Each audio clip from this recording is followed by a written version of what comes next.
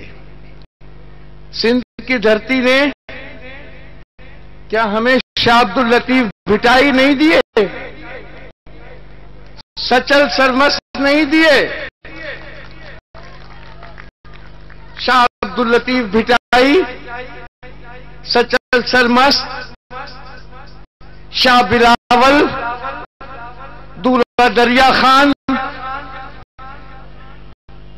ہوش محمد قمبرانی، ہیمو کلانی، یعنی اس نے تو ہمیں ایسے عظیم سپوتوں میں بخشے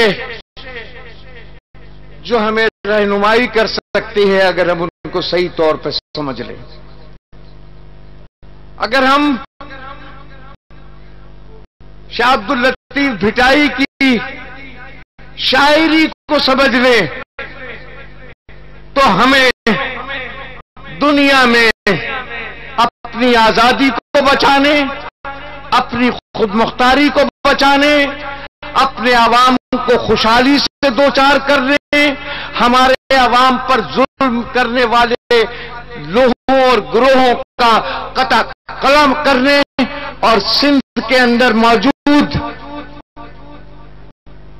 وہ جو سازشی ہیں ان کو بے نقاب کرنے کے لیے یہ علم ہمارے لیے کافی ہے۔ یہ جو میں نے اتنے عظیم لوگوں کا نام لیا ہے یہ کسی سرزمین نے نہیں دیے، اور اس میں ایک اور بڑا نام جو آتا ہے، کہتے ہیں کہ قائد اعظم محمد علی جناح نے پاکستان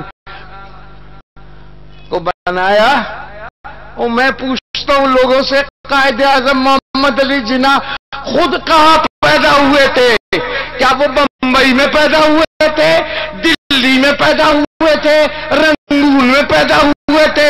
قائد اعظم محمد علی جناح اس سرزمین پر پیدا ہوئے تھے جس کا نام مادر سندھ ہے۔ ایک اور بڑا نام بابا سندھ کامریڈ حیدر بخش جتوئی کا ہے۔ تو ہمارے تو سندھی ماں نے ہمیں، سندھڑی نے ہمیں، جیجل سندھ نے ہمیں کیسے ثبوت دیے؟ کسی اور کو پڑھنے کی ضرورت ہی نہیں ہے، ان کی زندگی کی پیروی کرو، ان کی زندگی کی پیروی کرنے میں ہماری نجات ہے، سندھ کی نجات ہے، سندھ کے ہاریوں کی نجات ہے۔ یہ بات اہم ہے اپنی جگہ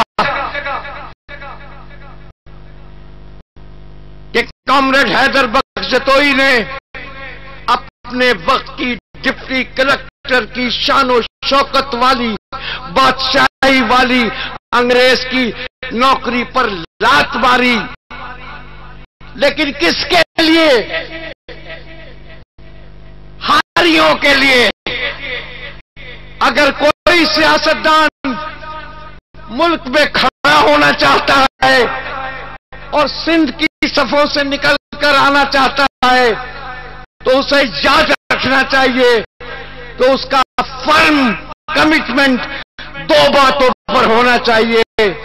ایک کہ اساں عوام سے سانا ہے، اساں غریبن سے سانا ہے، اساں ہارین سے سانا ہے، اساں مزدورن سے سانا ہے، اساں وڈیرن پیرن میرن سے سانا ہے۔ یہ بات ٹھیک نہیں ہے. میں مانتا ہوں کہ اگر لندن میں بیٹھ کر یہ کہہ دیا جائے کہ اوے جاگیرداروں جاگ جاؤ، میں پنجاب میں آ رہا ہوں. نہیں، اگر تمہیں جاگیرداری ختم کرنا ہے تو پہلے سندھ میں ختم کرو، یہاں تو ختم کرو. یہاں تو تمہاری حکومت ہے، یہاں تو تم شریک حکومت ہو. یہاں تو پیپلز پارٹی اور ایم کیو ایم دو بڑی طاقتور جماعتیں ہیں جو سندھ کی حکومت میں ہے. اگر جاگیرداری ختم کرنا ہے، یہ پروونشل سبجیکٹ ہے، پہلے سندھ میں جاگیرداری کا خاتمہ کیا جائے.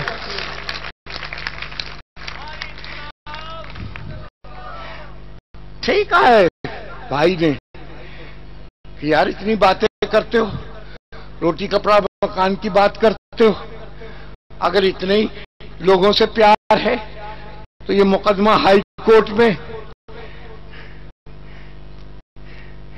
یعنی ہاریوں کا مقدمہ، ذوالفقار علی بھٹو نے جب لینڈ ریفارمز کیے تھے تو میراج محمد خان کا ان سے جھگڑا ہوا تھا. میں نے کہا آپ نے صحیح لینڈ ریفارمز نہیں کیے، آپ نے جاگیرداری ختم نہیں کیے. جو پرانے لوگ ہیں جانتے ہیں، ہم نے کہا تھا آپ نے کمپرومائزنگ راستہ نکالا ہے. انہوں نے کہا میراج گھبراؤ نہیں، 77 میں جاگیرداری ختم کروں گا. میں نے کہا جب تک دنیا میں ٹرموائل آ چکا ہوگا، طاقتیں آپ کے خلاف اور ہمارے خلاف متحد ہو گئی ہوں گی، یہ جاگیرداری کا جو خاتمہ ہے بڑا خطر، یہ سمجھنے والی چیز.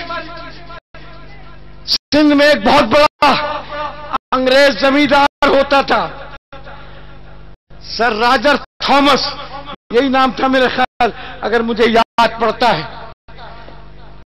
وہ میرپور خاص میں ایک بہت بڑا زمیندار. جب حیدر بخش جتوئی اپنے ہاریوں کے لیے ٹیننسی رائٹس کے لیے لڑ رہے تھے، جدوجہد کر رہے تھے، اور صرف باتوں میں نہیں کر رہے تھے. یہ کامریڈ حیدر بخش جتوئی تھے جو ہاریوں کا جلوس لے کر سندھ اسمبلی بلڈنگ پہنچے تھے، اور انہوں نے سندھ اسمبلی ہال کے سامنے کھڑے رہے، اس وقت تک کھڑے رہے جب تک کہ انہوں نے سندھ میں ٹیننسی ایکٹ پاس نہیں کرا دیا. کراچی میں